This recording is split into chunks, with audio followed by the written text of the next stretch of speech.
오늘 프락시스 영화 저번에 잠깐 언급한 것 같은데 프락시스 영화 잠깐 같이 보도록 하겠습니다. 뉴욕의 프락스 홀에서 상된 백남준의 영화를 위한 선인데 이거는 뭐 거의 100편에 가까운 필름들이 현상같이 그렇지 않고 30년간 스크린에 영상 것인데 뭐 앞에 나오는 그 자체로서 현상된 것은 그냥 없는 그러니까 타블라 라사 같은 완전 여백의 형태를 보여주고 있습니다. 이것은 저 가정용 영화 스크린, 옴라이트, 피아노, 더블 베이스 이런 것으로 구성된 타블로이다. 완전히 비어있는 이런 건 아마 여러분들이 이렇게 볼 수 있을 거예요. 잠깐만 내가 한번 같이 한번 보여주면은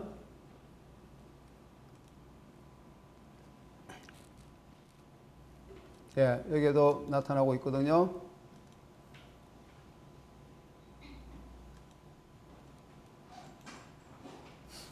이게 백남준의 잼4 필름이 있죠. 영화를 위한 선이라고 있는데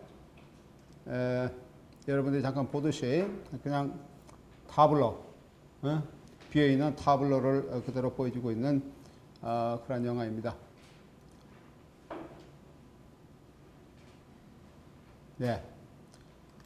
계속 비어있는 타블로를 보여주고 있는 것이 영화를 위한 선.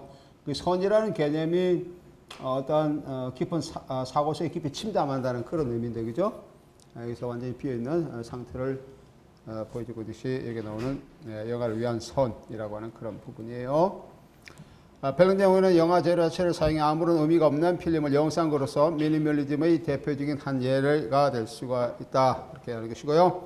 백남 영화는 영화하면서 일반적인 기대를 무너뜨리고 행위라는 측면, 여기 이제 상호 작용성이 좀 개입하죠. 행위라는 측면을 영화 상영의 맥락에 접박시키면서 상업 영화에서 관객 또는 관람자를 해방시키는 그런 것을 보여주고 있습니다.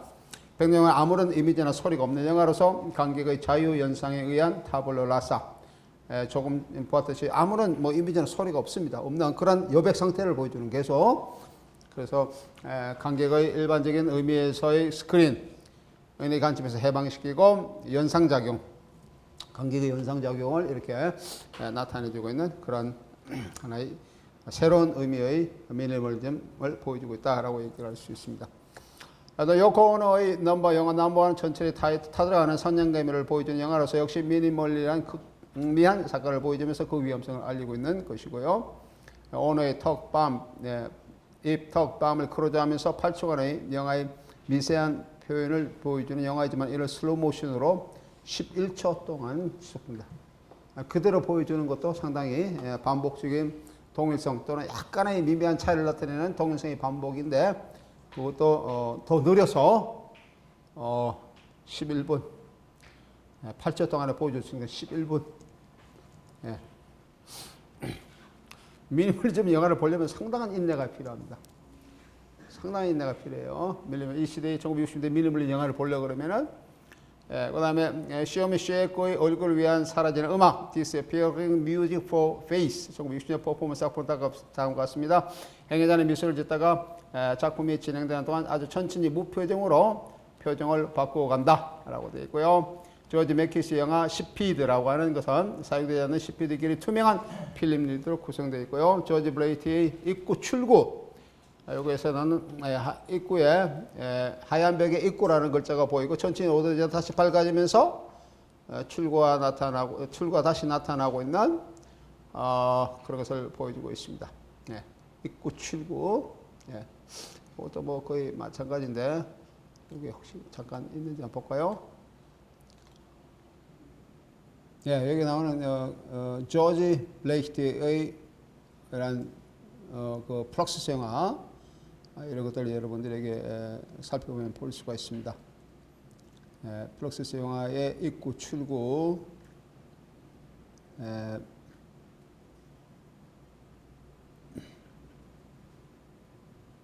존 케이지도 여러 개 볼 수가 있고요. 앞에 이 부분이 있는데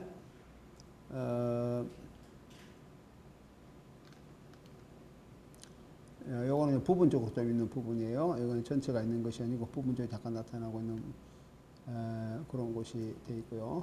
이건 전체적으로 여러 가지가 있는 복합적인 영화입니다. 입구 출구도 역시 마찬가지로 여기에 나오는 아까 얘기한 것처럼 계속 입구만 보여주다가 천천히 어두워져서 다시 밝아지면서 입구를 보고 있는 것인데 그런 어떤 명암 조절에서 다시 출구가 나타나고 있는 그런 숏으로 나타나고 있습니다. 그다음 마이클 스노우의 파장, 웨이브랭스라든지 프랑스처럼 프랑스 영화는 프랑스의 누벨바과 아방가르드 시네마에 많은 영향을 미치게 됩니다. 특히 장리 고다르와 미국의 아방가르드 시네마 감독인 스탠 블리지에게 브레지키에게 많은 영향을 미칩니다. 브레지키 대표작으로서는 탄생의 선열, 그 다음에 독스타맨, 생명의 빛 이런 것이 있고요. 1960년대 실험 영화를 대표하는 작품인 독스타맨은 필름 위에 직접 채색을 하고 고유의 렌즈를 왜곡시키면서 발생한 이미지와 이들의 현란한 편집은 소리를 대신한 훌륭한 연기자와 같은 역할을 보여주고 있습니다. 자신 아이들을 출산하는 부인의 그림과 함께 다중 노출된 자연의 모습, 마치 신비로운 우주 생성의 순간을 보여주는 것 같이 나타나게 됩니다. 지금 잠깐 우리가 보려는 생명의 빛인데, 생명의 빛. 그래서 most light인데 잠깐 같이 한번 보도록 하겠습니다. 생명의 빛이 어떤 건지. 생명의 빛인데 카메롯이 만들어진 4분짜리 영화입니다. 실험 영화고 experimental 필름인데요. 카메롯이 만들어진 작품이고 이 영화는 실제로 필름 위에 나방의 날개, 그 다음에 꽃잎 조각이 나옵니다. 꽃잎 조각. 그리고 풀을 콜라주 형태로 붙여놓고 일련의 프린트 과정을 거친 작품입니다. 그러니까 이미 나방, 날개라든지 꽃, 식물, 풀이니까 이런 것들이 이미 꺾어서 넣었기 때문에 죽었는데 이 죽어버린 생명체가 작가의 손길을 거쳐 스크린 다시 이제 여기처럼 투영될 때 아까처럼 그런 작업을 통해서 이렇게 막 나타날 때 다시 빛의 숨결을 받아서 새로운 생명으로 환생한다 라고 하는 그런 역설적인 메시지를 전하고 있다라고 그 의미에서 생명의 빛이다 그렇게 얘기를 하고 있습니다. 바로 빛의 깜빡거림으로 인해서 영상을 통해 보여지는 나방의 날개는 마치 살아있는 것과 같은 움직이는 환상을 이렇게 강조해 보여줍니다. 이 죽은 것이 그런 어떤 필름의 빛의 깜빡거림으로 인해서 마치 아까처럼 날개 막 퍼덕이는 것처럼 살아있는 것처럼 그렇게 보인다라고 하는 그런 것이죠. 다시 한번 더 보도록 하겠습니다. 아방가드 시네마 잠깐 보겠습니다. 아방가드 시네마. 아방가드 영화 감독들은 디지털 비디오의 등장으로 16mm 필름 사용이 줄어들었지만 그래도 16mm 필름을 자주 사용하고 있다. 아방가드 영화는 팝문화와 네오다다이즘, 플렉시스의 영향이 강하게 작용하고 있다라고 있고요. 아까 조금 전에 봤을 스탠 브리키즈의 작품들도 그렇고요. 그 다음에 그레고리 마르코 폴로스는 스탠 브리지와 함께 신의 포임의 작가로 유명하다라고 얘기하고 그의 피와 쾌락과 죽음에 대하여 여기 3부작, 그 다음에 시골 청년, 그 다음에 Twice the Man 이라고 하는 작품들, 그 다음 미스터리 이런 실험 영화들은 색채 구성, 리듬, 시간 구조, 추상적 내러티브 등에 있어서 아방가드 성격을 잘 보여주고 있다라고 얘기할 수 있죠. 아까 우리가 봤던 스탠 브리키즈 그도 작품들 마찬가지로 색채, 리듬, 구성, 그 다음 추상적 내러티브 이런 것도 적용할 수가 있습니다. 그 다음에 거의 실험 영화는 다니엘 숏보다는 다니엘 프레임에 기초를 두면서 편집을 하고 있다. 고대 트로이를 지칭하는 인류의 열정은 고대 그리스의 비극 작가 아이킬로스의 결박된 프로메테우스 바운드라고 이렇게 알고 있죠. 의 토대를 둔 것으로서 앤디 워홀이 포세이돈으로, 잭 스미스가 오르페우스로, 테일 미드가 요정으로, 그 다음에 케네스 킹이 아도니스로, 리차드와 데이비드 봅의 형제가 프로메테우스로 그의 양심으로 등장하고 있다라고 이렇게 얘기를 할 수 있습니다. 계속해서 우리 아방가드 영화이면서도 언더그라운드 영화이면서도 미니멀즘 영화로서 많이 이렇게 얘기되고 있는 작가가 앤디 워홀이라고 하는 작가입니다. 여러분 앤디 워홀 많이 들어봤죠? 지금도 우리나라에 많이 뭐 여전히 계속 전시회를 열고 이렇게 하는 그런 작가가 앤디 워홀입니다. 앤디 올 영화는 언더그라운드 영화의 대표작으로 얘기할 수 있고요. 앤디 올은 다른 매체에서 영화를 옮겨온 대표적인 예술가 중에 한 사람입니다. 그는 1963년 첫 작품인 슬립을 시작으로 해서 잠, 1968년에서 60분 이상의 영화를 제작합니다. 그의 첫 영화인 잠은 6시간 동안 카메라를 고정시켜 놓고 배우 존 지오노로의 자는 모습을 찍은 것입니다. 이 작품은 당초 평균 수면 시간에 해당되는 8시간으로 만들어질 계획이었으나 당시 오월이 소유하고 있던 볼렉스 카메라의 기술적인 한계로 인해서 일정량의 필름을 반복 재생하는 방식으로 만들어졌습니다. 그런 움직임과 시간의 제한에 많은 관심을 기울이고 있다라고 하는 것이죠. 잠. 이게 잠깐 있는지 한번 볼까요? 잠. 들어갔습니다. 여기 보면 앤디 올 보면은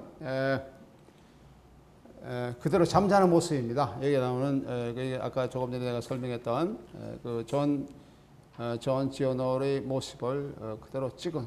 그래서 이 사람이 그러니까 이 사람 시간대로 자는 시간 그대로 찍은 거예요. 그래서 뒤척이면 뒤척이는 거, 그렇지 않으면 가만히 있고 이런 것을 찍은 것이 여기 나온 잠이라고 하는 그런 영화입니다.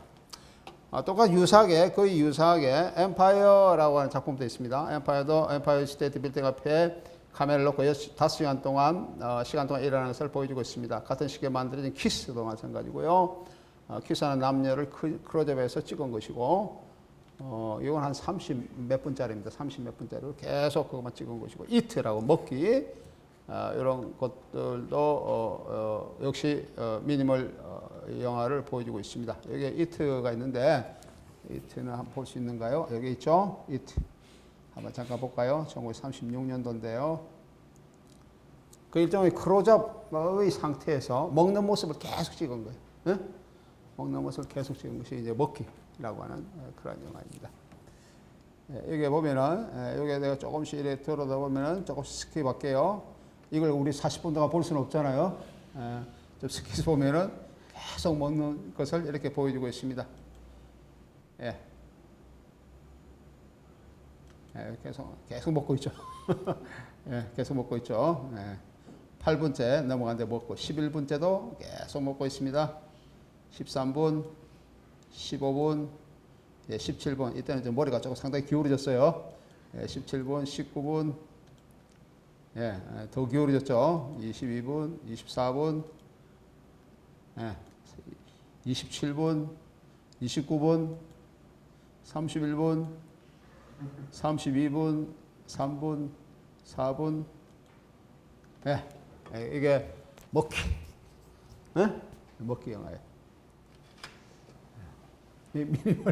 미니멀리즘의 기법이 대부분 다 대동소이합니다. 굉장히 유사해요, 이 당시에.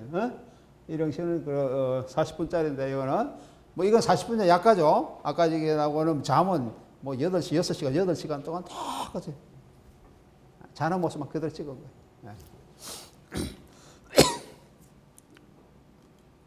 예, 이게 먹기입니다. 먹기. 예, 먹기예요. 그래서 여기 보면은 먹기는 예술가 로버트 앤디애나가 천천히 버섯 한 송이를 먹는 것을 찍은 거예요. 잠과 키스, 먹는 행위 등 일상적인 행동들을 거의 실시간으로 촬영한 이 작품들은 일상의 시간과 영화적 시간의 경계를 혼란스럽게 만들고 있습니다. 그 일상적 시간과 영화적 시간의 경계를 아주 어렵게 만들고 있다라고 하는 거죠. 우리가 영화에서 다큐멘터리 영화는 어떤 전체적인 어떤 맥락하에서 여러 가지의 어떤 내용을 전달하는 그런 것인데, 요거는 글쎄 뭐 다큐멘터리는 다큐멘터리겠죠. 일상적인 그대로 찍은 거기 때문에. 하지만 그 일반적인 다큐멘터리 영화라기보다는 실험 영화로 우리가 얘기를 하고, 현실과 경계의 영화와 영화적 일상시간과 영화적 시간의 경계를 혼돈스럽게 만들고 있습니다. 그 자체가 아까 잠 같은 것도 엠파이어 스테이트 빌딩 같은 것은 영화의 시간의 그런 시간의 흐름과 여기 나오는 일상적 시간의 흐름과는 동일합니다. 그죠? 동일하게 찍었기 때문에 동일하게 나타나고 있죠. 예. 이른바 우리가 얘기하는 서사 시간과 서사된 시간은 동일하게 나타나고 있는 것입니다. 이는 영화적 시간과 시간을 압축하는 통념적 시간에 이 영화에 길들여진 관객의 심리를 배반하며 참을 수 없는 지루함의 시간을 제공함으로써 다시 실질적인 일상의 시간을 환기시키는 비디오 아트의 맥락과도 동일한 것으로서 나타나고 있다. 그렇게 얘기를 할 수 있습니다. 예, 미국의 록 그룹 벨벳 언더그라운드라는 그런 그룹이 있습니다. 벨벳 언더그라운드 데뷔작 벨벳 언더그라운드 니코라고 하는 이런 작품은 팩토리에서 공연한 벨벳 언더그라운드의 공연에 대한 시각적인 기록을 보여주고 있습니다. 벨벳 언더그라운드 니코. 니코는 벨벳 언더그라운드 중에 여성 멤버입니다. 여성 멤버로서 싱어송라이터를 맡고 있는 그런 여성 멤버인데 여기 또 이게 벨벳 언더그라운드는 1960년대 굉장히 미국에서 선풍적인 인기를 끌었던 록그룹 이름입니다. 벨벳 언더그라운드. 이런 작품이 있는데 내가 지금 보면 싱어송라이터 니코를 포함해서 블리치, 베를린, 폴, 아메리카, 앤디 세즈윅, 비바, 인터내셔널 벨벳 등 그 주변에 있던 많은 인물들이 앤디 홀의 영화 스크린 테스트 또는 매춘부, 첼시 소녀들 뭐 이런 데 등장해서 스타로 탄생하기도 합니다. 앤디 홀의 작품에 등장하는 사람들은 대부분 스타로 그 당시에 이렇게 성장하는 그런 것을 많이 보여주고 있어요. 그래서 예를 들면 우리가 여기에 내가 조금 밑에 써놨던 여기에 나온 조지 하이켄 루포의 감독의 팩토리 걸이라는 영화가 있습니다.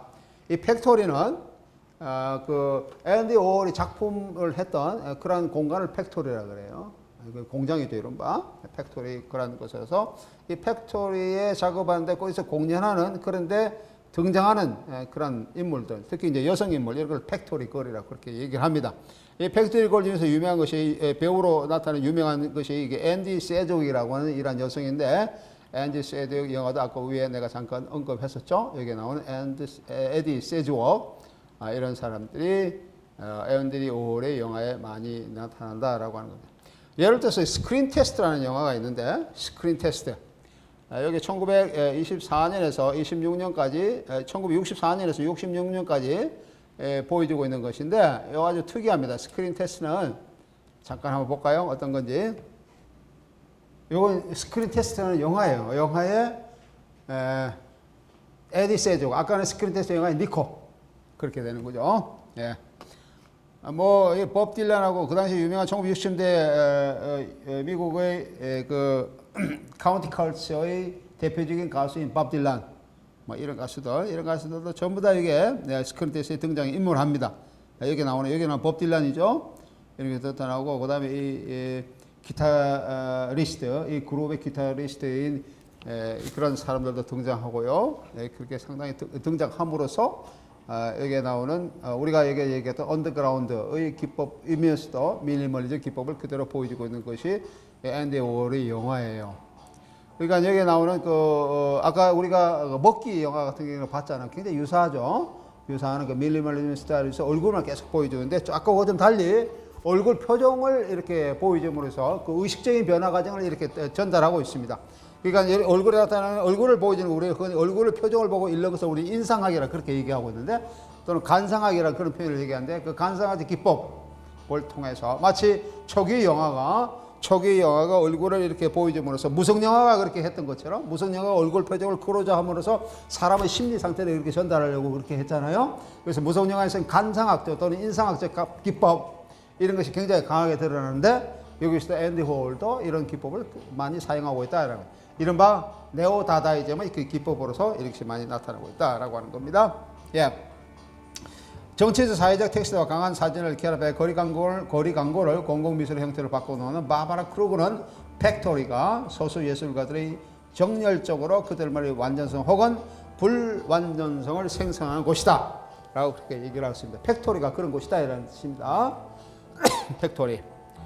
스크린 테스트 우리가 조금 전에 봤던 스크린 테스트는 미니멀리즘 기법으로 다양한 인물을 등장시키면서 지속적으로 인간의 얼굴 속에 인상학적인 의미를 추구하고 있다. 마치 그 누굽니까? 그 무성영화 그랬던 것처럼 그것을 보여주고 있다라고 하는 겁니다. 아까 내가 잠깐 얘기했던 조지 하이켄 루퍼의 팩토리 걸이라는 영화 2007년도 영화입니다. 이 영화에는 팩토리 걸로서 이렇게 이제 성장하게 된 에디 세즈웍의 얘기를 이렇게 담고 있습니다. 에디 세지고 얘기를 담고 있어요. 앤디올은 편집 기법, 프레임의 반복, 구조의 긴장 등을 영화 기법을 다른 예술에 응용하고 있습니다. 미니멀 아트는 후에 인터랙티브 아트에 많은 영향을 미치는 그런 것을 그런 영화가 되겠죠. 인터랙티브 아트에 굉장히 많은 영향을 미치게 되고 상호작용성의 관점을 얘기를 하고 있는데 어떻게 청중을 전례 없는 방식으로 음악의 생산자로 포함할 것인가 또는 관람의 생산자로 포함할 것인가 라고 하는 그런 기법을 보여준 것이 미니멀 아트. 그의 가장 대표적인 사람이 앤디 워홀이라고 들 수 있습니다. 다음에 네 번째로 해프닝을 잠깐 보겠습니다. 해프닝. 이 초상 표현주의 한 흐름으로서 나타나고 있고요. 비연극적 탈영역적인 연극 형식이다. 연극인데 비연극적이다 이런 얘기예요. 1950년 후반부터 1960년대 주로 행해졌던 것이고요. 해프닝은 주로 소재, 주제, 액션의 변화에 따라서 여러 가지 형식으로 전개하며 예술과 일상생활의 경계를 없애려고 한다라고 하는 거죠. 이게 흔히 다다이즘 기법이 흔히 그렇죠. 다다이즘 기법이 삶과 예술의 영역의 경계를 이렇게 통합하려고 하는 또는 하나를 만들려고 하는 시도가 다다이즘에서 많이 나타났었는데 우리가 역사적 다다이즘을 얘기합니다. 1910년대 20대 초까지 걸렸던 역사적 다다이즘, 역사적 아방가르드 운동의 한 이즘 또는 주의로서의 다다이즘을 얘기하는데 1960년대에서도 이른바 예술과 삶의 경계를 없애려고 하는 그런 시도가 계속 지속되고 있다. 이런 것을 우리는 네오 다다이즘이라고 그렇게 부른다라고 얘기를 할 수 있습니다. 특히 회화에서 어떤 행위 자체를 보여준다고 하는 그런 관점에서 액션 페인팅이라고 하는 것이 있는데 액션 페인팅은 이런 회화의 행위성을 강조하고 있습니다. 그래서 실제적으로 어떤 물체와의 만남 속에서 어떤 이벤트를 이렇게 이제 보여주고 실제로 작가나 관객이 같이 동참하고 체험할 수 있는 그런 요소를 나타내는 것이 이게 나오는 아까 내가 조언했던 해프닝 또는 액션 페인팅의 한 기법의 요소입니다. 어떤 해프닝을 해서는 역사적으로 역시 아방가르드 시대에 존재를 했어요. 네, 다다이즘에서도 역시 즉흥 연기 기법을 많이 얘기를 할 수 있습니다. 다다이즘에서 그런 게 있었습니다. 다다이즘은 그 당시에 그 캬바레, 유럽에서 캬바레는 프랑스에서 이렇게 이제 나타난 것이지만은 유럽 19세기 말 20세기 초에 그 캬바레의 예술 형식이 대중문화로서 굉장히 강범위하게 퍼지게 되었습니다. 그런 데서 굉장히 많이 했어요. 다다이즘도 그 캬바레에서 자기 작품을 예술적 작품을 발표하는 것이 굉장히 많이 이제 했었는데 그때 즉흥 연기가 나타나고 있었습니다. 미래즈도 마찬가지고요. 이런 것이 나타나고 있었는데 이런 것들이 그 1960년대에서도 이런 것이 이제 드러나고 있다. 많이 언급되고 얘기되고 지고 있다라고 말할 수가 있습니다. 그의 가장 대표적인 작가를 들라 그러면은 작가 들라가면 여기 나오는 잭슨 폴록 같은 사람을 들 수 있습니다. 또는 존 케이지 같은 사람을 들 수 있고요. 이런 사람들이 나타나고 있습니다. 여러분 잭슨 폴록 이름 들어봤나요? 안 들어봤어요? 잭슨 폴록. 이 사람 작품이 뭐 내가 얼마 전에 뉴스에서 보니까 미국의 그 경매 시장에서 이 사람 작품이 나왔는데 경매가가 수백억이더라고요. 작품 하나에 액션 페인트 작품 하나에 수백억으로 그렇게 호가를 하고 있습니다. 여기 잭슨 플로그의 작품들입니다. 액션 페인트 기법으로 만드는 작품. 이거는 이런 작품을 만드는 그 과정을 보여주고 있죠. 이런 과정을. 여기 이제 관객이 참여할 수도 있어요. 옆에 같이 보면서 관객이 참여하는 기법으로 이렇게 작품을 이렇게 만들고 있는 그런 과정입니다. 네. 주로 이제 긴 붓에 또 두꺼운 붓에 이제 액체를 이제 물감을 묻혀서 이렇게 이제 행위를 하는 거죠. 흩뿌리면서 사실 예술적 영감 이런 바 아무나 뿌린다고 되는 건 아니고 막 뿌린다고 되는 건 아니고 이 사람이 예술적 영감에 의해서 이런 작업을 하면 이렇게 이런 작품들이 나타납니다.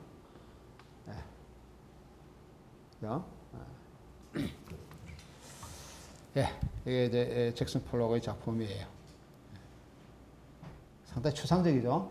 상당히 추상적이고 그 구성의 원칙이 무너진 것 같고 예, 이런 작품이 나타나고 있습니다. 예, 여기 이런 작품 여기에 나오는 이런 본도 이런 것들이 이제 계속 그 액션 페인팅을 보여주고 있는 하나의 좋은 하나의 예가 됩니다. 이런 것들이요. 예. 여기도 이런 것이 있네요. 이런 것도 이제 그런 행위를 보여. 이런 것도 뭐 대표적이에요, 그죠? 여기 보면은 대표적으로 이제 물감을 하폭에 이렇게 이제 흩뿌리고 있는 그런 장면을 보여주고 있습니다.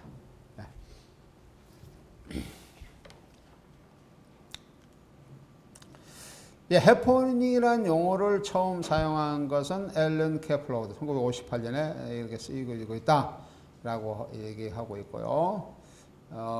이게 이런 작업을 할 때, 해프닝 작업을 할 때 간중이 의도되지 않는 그러한 행위를 할 수가 있죠. 그런 행동까지 다 포함하고 있는 그런 것이다 얘기를 할 수 있습니다. 아까 얘기한 것처럼 해프닝이라는 관점을 이제 얘기할 때 우리가 제일 먼저 생각해야 할 것은 전위 음악가인 존 케이지. 내가 저번 시간에 얘기한 것 같은데 존 케이지도 그런 관객의 그런 행위, 행동 이런 것까지 다 작품 속에 수용을 하고 있죠. 그런 의미에서 우리는 상호작용성의 관점에서 얘기를 할 수가 있는데 해프닝도 그런 것이다 라고 말할 수가 있습니다. 그래서 해프닝은 이미지 단지나 전통적인 1차원적 구성의 지적 전제를 보이지 않은 어느 정도는 연극과는 구별되고 있지만은 연극보다는 다른 예술 형태를 보여주고 있다. 그래서 연극과는 다른 어떤 의미를 보여주고 있다라고 하는 것입니다. 1950년대부터 1950년대 후반부터 1970년대 후반까지 문화 퍼포먼스의 전성기라고 얘기할 수 있습니다. 우리가 이거는 cultural performance라고 얘기하는 그런 식의 전성기다. 우리가 보았듯이 뭐 플럭시스라든지 비엔나 행동주의자, 비엔나 액션니스트죠. 구스타브 메츠거, 존, 그다음에 레툼, 피터 바이벨, 그다음에 비토 아곤치, 크리스 버든, 폴티 이런 사람들이 주로 문화 퍼포먼스를 이렇게 구성했던 그런 예술가들 또는 단체라고 얘기를 했습니다. 이 사람들 공통점은 어떤 사회 비판, 예술을 통한 사회 비판, 어떤 충격 효과를 이용한 예술을 통한 사회 비판을 하려고 그렇게 노력을 했습니다. 예, 공간과 수단을 통해서 작가의 신체 및 미디어에 대한 이런 것을 고려하면서 어떻게 매개가 메디에이션이죠. 이 메시지에 영향을 주는가에 대한 의문을 이렇게 제기를 하고 있습니다. 매체가 어떤 예술적 매개가 예술적 전달하고 있는 메시지죠. 어떻게 영향을 주는가 그렇게 얘기를 하고 일반화된 커뮤니케이션 사회에 대한 예방적인 방어 작용을 한다고 얘기할 수 있고요. 대중 매체의 비물질성, immateriality, 편재성, ubiquity, 가상성, virtuality에 대한 저항하며 상호작용, 반응, 피드백, 관객과 퍼포먼스의 관계 등에 관한 것으로서 나중에 디지털 문화에 관련된 것을 예시하고 있다. 디지털 문화, 여기에 나오는 아까 문화 퍼포먼스를 얘기합니다. 퍼포먼스는 이러한 예술적인 특징을 가지고 있다라고 하는 겁니다. 예? 네. 개념주의 보겠습니다. 컨셉션이즘을 보면 개념주의는 미니멀리즘의 산물이다. 미니멀리즘. 개념주의. 1960년대 70년대의 개념주의 예술이죠. 개념주의 예술은 일상품을 예술에 도입한 마샬 듀샹의 레디메이드 또는 기하을 중심으로 하는 언어학적 전환, 링귀스틱 턴이라고 하는 1960년대 초의 패러다임의 전환, 그 다음에 루드비히 비트겐슈타인의 언어회의 이론이 영향을 미치고 있는 것이다 라고 얘기를 할 수가 있습니다. 이런 영향을 받았다는 것이죠. 여기에 나오는 초기, 1910년대 초기에는 마샬 듀샹의 영향을 받고, 그 다음에 1960년대에 더 링귀스틱 턴이라고 하는 그러한 기하학을 중심으로 하는 그러한 관점의 영향을 받고, 그 다음에 우리가 철학적인 측면에서 비트겐슈타인의 언어회의론, 그렇죠. 이거는 언어회의론, 인간이 묘사할 수 없는 그러한 것에 대해서는 우리가 언어적 작업 이런 것이 이제 침묵을 해야 된다라고 하는 그런 관점을 얘기를 하고 있습니다. 그 침묵의 관점, 그 침묵한다는 것은 그대로 침묵한다는 것이 아니고 침묵적 의미로서 어떤 예술적 행위를 해야 된다는 것인데 이런 침묵을 뚫고 나갈 수 있는 힘, 묘사할 수 없는 것을 묘사할 수 있는 힘, 이런 것을 우리는 그 포스트 모더니즘에서 특히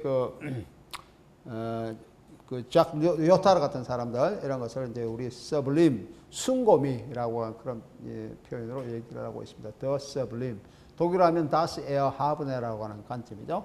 묘사할 수 없는 것을 묘사할 수 있는 이러한 예술적인 능력, 힘, 뭐 이런 것을 우리는 숭고미 또는 장엄미 이런 것을 얘기를 할 수가 있습니다.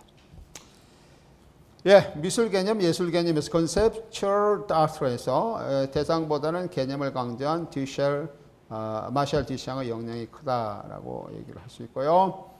예술화의 물질적 측면보다는 관념상의 비물질 측면을 중요시하는 그런 것을 얘기한다. 그죠? 이건 기호나 문자 등에 의한 비물질에 의한 표현 형식을 얘기를 하지만 넓게는 퍼포먼스나 비디오 아트는 이러한 새로운 예술 형식 이런 것이 개념 예술 또는 그 당시에 얘기했던 개념주의의 한 예술 형태다라고 얘기를 할 수가 있습니다.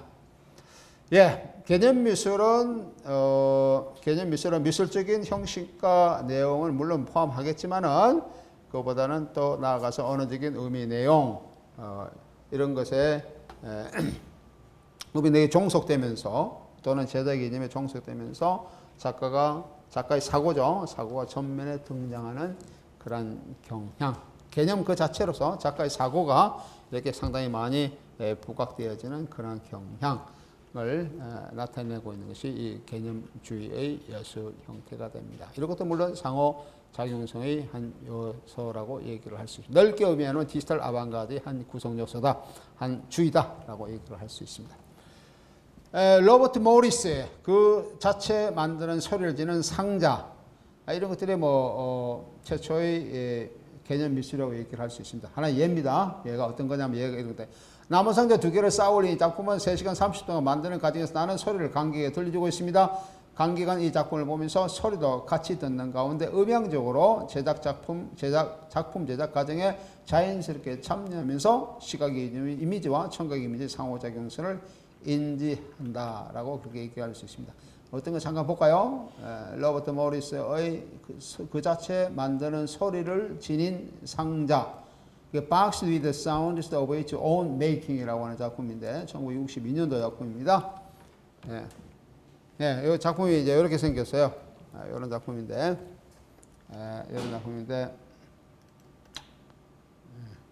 이중 구조로 되어 있죠.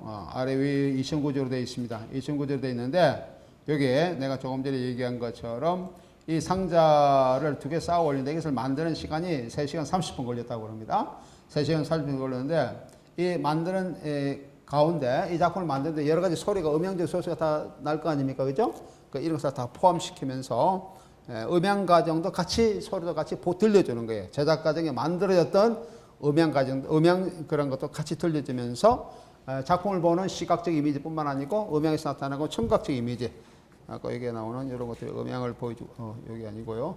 이런 것들이 이런 것이 음향을 보여주고 있는 장치입니다. 이 속에 작품 속에 음향을 이렇게 보여주고 있는 장치까지 같이 넣으면서 이거 보는 사람이 소리가 나는 거 이런 것들은 소리 나는 것을 좀 듣는 그런 모습이겠죠.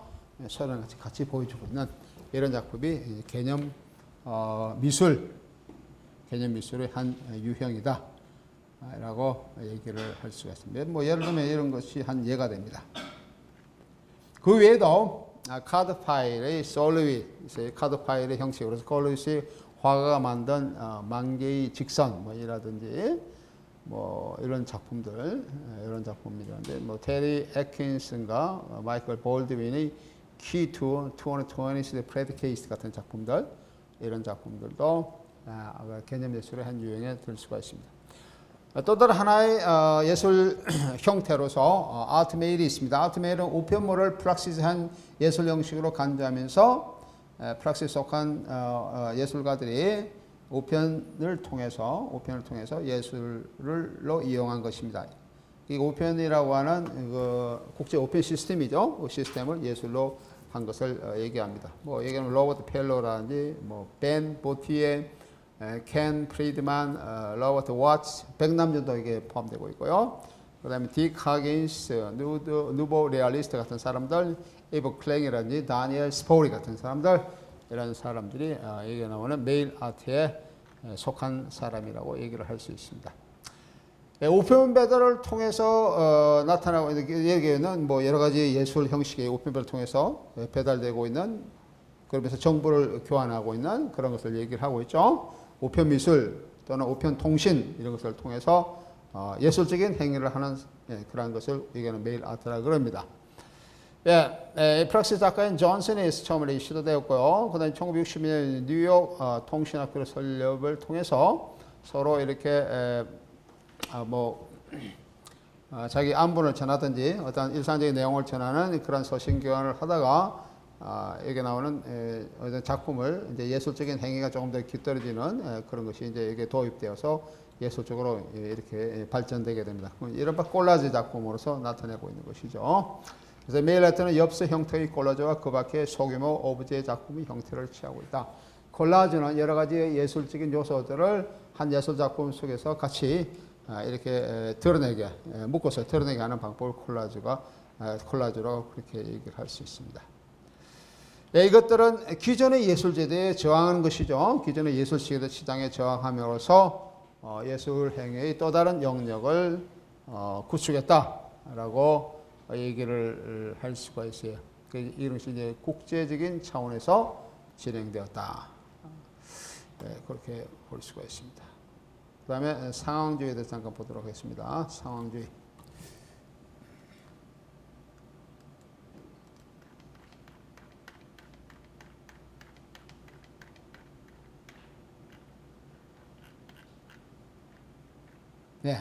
상황주의는 여기 나오는 상황주의 시츄에이셔널리즘이라고 그렇게 얘기할 수 있는데, 시츄에이셔널리즘, 상황주의.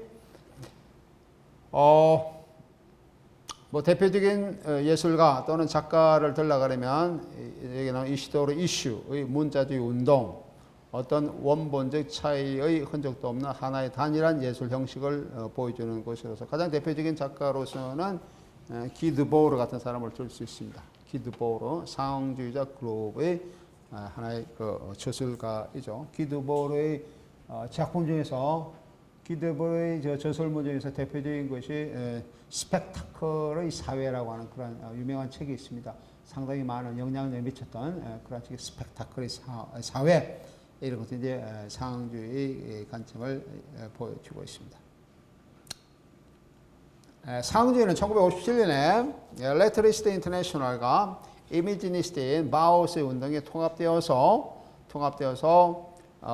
나타나고 있는 그런 것입니다. 다시 말하면 바우스 운동에서 바우스 운동, 그러니까 우리 흔히 얘기해서 해화와 조형 예술 이런 데서 상당히 해화와 조형 예술 측면에 다방면에 것을 미치면은 영향을 미쳤던 바우스, 그런 관점이 상황주의에 많이 들어가 있다라고 하는 겁니다. 막스주의라든지 정신분석적 방법인데 실전주의, 이런 것이 이론적으로 상황주의에 영향을 미쳤고요. 서구사회에서 자기의 분석, 거의 한 분석을 하려고 하는 사회의 분석이죠. 사회의 자기 분석하려고 하는 그런 성향이 상황주의까지 영향을 미쳤다라고 그렇게 얘기를 할 수 있습니다.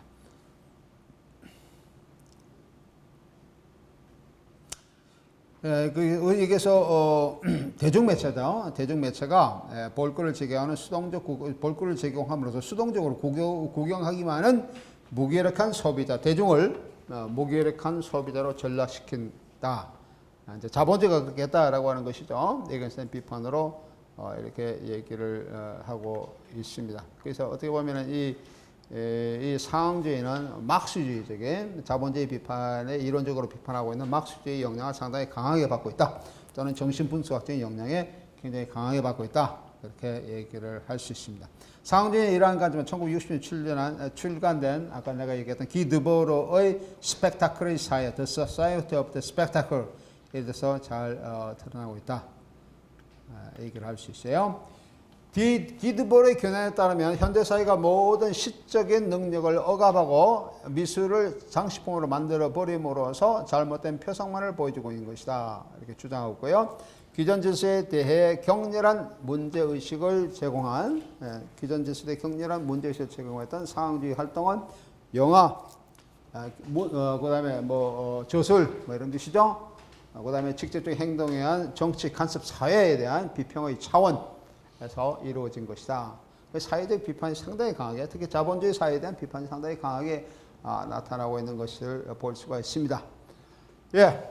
우리 인습에 얽매여 현대 현실에서 현대 일상생활에 완전히 얽매여 있는 예술적인 그런 상황을 벗어나기 위해서 이전에 그 아방가르드 시대의 초현실주의가 그런 것을 많이 보여주고 있는데, 현실주의는 현실의 층위를 넘어서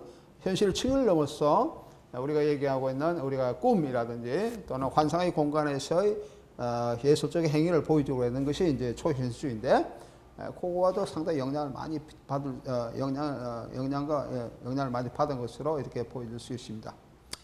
그 기원은 인습에 얽매인 부르주아의 삶을 철저히 붕괴시키고 있던 초현실주의로도 것을 올라갈 수 있고요. 상황주의는 초현실 미술을 그대로 개성한 것이다. 또는 그게 영향을 굉장히 강하게 받은 것이다. 라고 얘기를 할 수 있어요. 상황주의는 방향전환 또는 대중을 통합한 도시 생활을 통제한다. 이런 관점에 영향을 그런 데 관심을 많이 기울이고 있습니다. 상황주의를 보여주고 있는 대표적인 작품으로 비디오 퍼포먼스를 들려 그러면은 댄 그레임 같은 사람을 들 수 있습니다. 댄 그레임의 인터랙티브 작품과 더그 홀의 비디오 퍼포먼스는 상황주의 인터내셔널을 대변하고 있다. 댄 그레임은 조금 전 우리가 더 다음에 보겠습니다. 댄 그레임. 댄 그레임의 작품은 내가 여기 하단부에 조금 설명해 놓은 부분인데, 이 작품은 그 디지털 예술에 우리가 조금 더 후반부에 보일 디지털 예술에서 여기는 케이브의 하나의 작품에서 예시를 보여주고 있는, 디지털 예술의 예시를 보여주고 있는 케이브라는 시리즈 작품이 있는데, 이 작품에서도 이런 댄 그레임의 흔적 또는 상황주의의 그런 흔적을 우리가 읽을 수가 있습니다. 건축적 공간과 시적 공간 이론으로 비디오 퍼포먼스를 제시했던 댄 그레임은 관람자들이 자신의 위치에 주목할 수 있는 작품에 관심을 기울이고 있다. 거울, 배세로, 비디오 시스템, 복잡 환경 등이 이에 속한다라고 하는 것이죠. 관람들이 자신의 위치에 주목할 수 있는 작품, 이런 것이 이제 이런 것들을 비디오 퍼포먼스 형식으로 댄 그레임은 많이 제시를 하고 있습니다. 예를 들면은 작품에 1970년 작품을 보면 행위자, 거울, 그 다음에 관객 이런 작품들이 있어요. 한번 볼까요? 행위자, 거울, 관객. 네. 이런 표현이 있죠. 댄 그레임에서 나타내고 있던 이런 그림인데, 이걸 먼저 설명하면 이런 것들입니다. 잠깐 보세요. 이 작품에서 행위자, 관객, 거울이라는 작품에서 행위자인 그는 댄 그레임을 얘기하죠. 행위자인 그는 좌석에 앉아있는 관객을 대면하고 서 있습니다. 우리가 보았던 작품에서 관객하고 이렇게 마주보고 서 있는 작품이 보았죠. 자신의 뒤에 있는 대형 거울이 있어 자신의 등과 관객들을 보여주고 있습니다. 실질적으로 정보를 기호적으로 제공하고 있는 거울을 보면서 무대는 모니터로 작용하고 있습니다. 무대 자체가 모니터로 작동하고 있어요. 자신이 직접 퍼포먼스 공간에 개입하고 있는 이 작품은 행위자가 관객을 보면서 관객의 외적인 움직임과 행위를 보여주고 있는 것이다 라고 얘기를 할 수가 있습니다. 그래서 여기에 이 작품에서 좀 보면은 우리가 조금 전에 봤었던 이 작품에서 보면은 이런 표현이 있죠. 행위자, 그 다음에 관객, 거울. 여기서는 거울을 많이 사용해서, 여기 이제 디지털 예술 쪽으로 넘어오면은 케이브 같은 작품에서 보면은 이제 거울이 아니고 디지털로 이렇게 된 설치란 디지털 첨단 설치 예술로 이제 바뀌고 있습니다. 근데 여기서 나오는 댄 그레임은 주체성이죠. 그 서브젝티비티와 오브젝티비티의 그런 아이디어 이런 것들을 표면화시키고 있다라고 이렇게 나와 있습니다.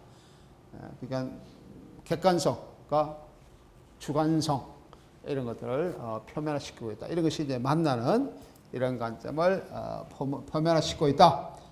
그렇게 얘기를 할 수가 있죠. 그래서 여기에 나왔다는 것처럼 관객을 향해 서 있는 거울로 비춰지고 있는 그러한 벽 앞에 행위자가 서 있으면서 그런 행위를 하고 있는 거예요.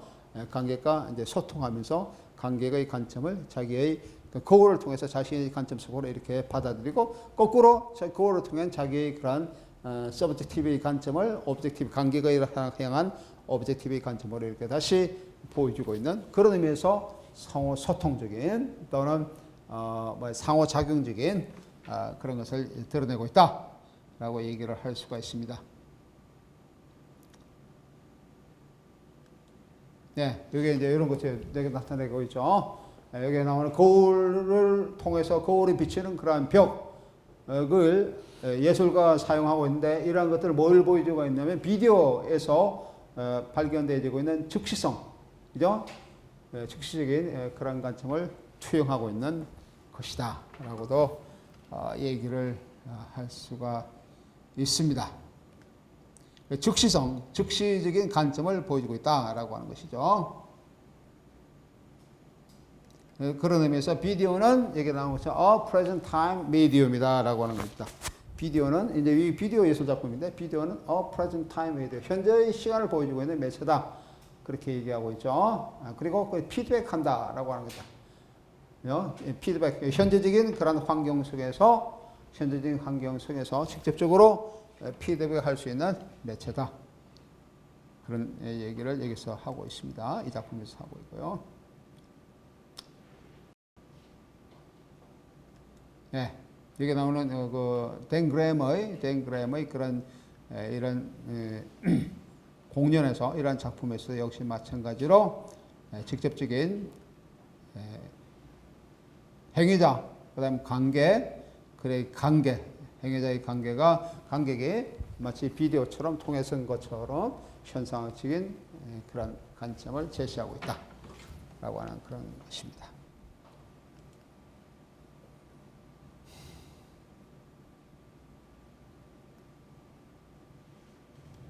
그 사고가 관객을 통해서 집단적인 대중 집단으로서 읽혀질 수가 있다라고 하는 그런 것을 나타낸다고 댄 그램이 얘기를 하고 있다라고 하는 것이죠. 예. 그리고 거울을 바라보며 거울을 통한 자신과 관계에 대한 그런 것을 보여주고 있는데 댄 그램은 이걸 넘어서서 인터랙티브 작품으로서 약간의 시간적 차이를 두고 관객이 거울과 비디오를 통해 자신들과 행위자의 이미지를 보는 퍼포먼스인 양면 거울과 비디오 시간 지연 재생을 이용한 퍼포먼스의 무대 세트라고 하는 이런 작품입니다. 이 작품이 이런 거예요. 특히 거울을 통해서 이런 관점을 많이 제시하고 있는데 예를 들면 Performance and Stage Set Utilizing Two-Way Mirror and Video Time Delay 1983년 작품이고요. 그 다음 투명 유리와 거울을 만든 공간의 퍼포먼스인 세 개 연결된 튜브, 비디오를 보여주는 공간을 위한 인테리어 디자인, Three Linked Cubes, the Interior Design for Space Showing Video 1986년 작품입니다. 그리고 비디오를 보여주는 새로운 공간, New Space Showing Video 1995년도 전망 좋은 방들 비디오를 위한 환경, Rooms with a View Environments for Video 1997년 작품 이런 등에서도 역시 마찬가지로 지속적으로 모두 관객이 동시에 행위자가 될 수 있는 상황주의적인 비디오 퍼포먼스를 보여주고 있다. 이런 것들도 앞에 나오는 1977년도 작품, 1970 작품인 행위자, 관객, 그다음에 거울 이런 관점을 전부 다 발전적인 그러한 그리고 발전적이면서 그다음 소통적인 상호 작용적인 이런 관점을 확대해서 보여주고 있는 작품이 이러한 유형의 작품이다라고 하는 겁니다. 예, 요 지금 시간이 다 돼서 이 작품에 대해서 내가 다음 시간에 조금 더 설명하도록 하겠습니다. 작품을 보면서 조금 더 설명을 하고 이것이 뒤에 아까 얘기하는 케이브 작품이죠. 디지털 케이브 작품과 어떻게 연관이 되고 있는지 대해서 계속 얘기를 하도록 하겠습니다. 그만.